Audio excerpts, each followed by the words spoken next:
खंडहर बने वो आंगन अब चुपचाप रोते हैं जो कभी अपनों की किलकारियों को संजोते हैं। छूट गए वो ऊंचे पहाड़, वो चीड़ और बांझ के साए, रोजी रोटी की चाह में सब शहरों को निकल आए। चौखट पर अब ताले हैं और रास्तों पर सन्नाटा है अपनों की ही चाहत में।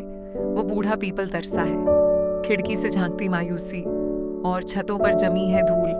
भूल गए हम अपनी माटी, भूल गए वो सरसों के फूल। गांव बड़ा था, दिल बड़ा था, पर अब वो खाली खड़ा है।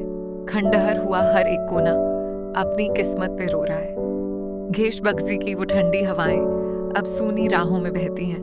बुजुर्गों की वो भूली बातें दीवारों की दरारें कहती हैं। पनघट पर अब कोई शोर नहीं, ना काफिल चुनने की वो होड्डा। जाने कैसी मजबूरी थी जो ले आई शहरों की ओर। त्योहारों पर भी अब यहाँ दिया जलाने कोई नहीं आता। ऐसा बिखरा कुनबा मेरा, टूट गया चौखट से नाता।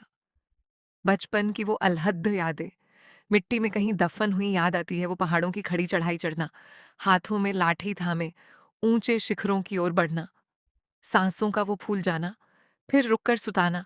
जो चढ़ाई कभी हौसलों को और मजबूत करती थी, आज वही राहें अपनों के लौटने का इंतजार करती हैं।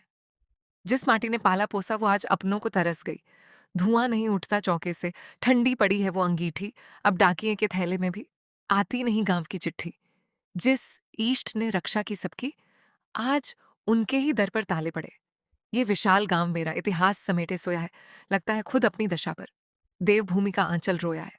तरस गए गरुद्ध और बाज भी, इंसानों की आहट को तरस गई हैं ये पगडंडियां, घुंघरू की उस चाहत को। लौट आओ फिर एक बार इन सूनी वादियों को सजाने, तरस रहे हैं ये खाली घर फिर से आबाद होने के बहाने।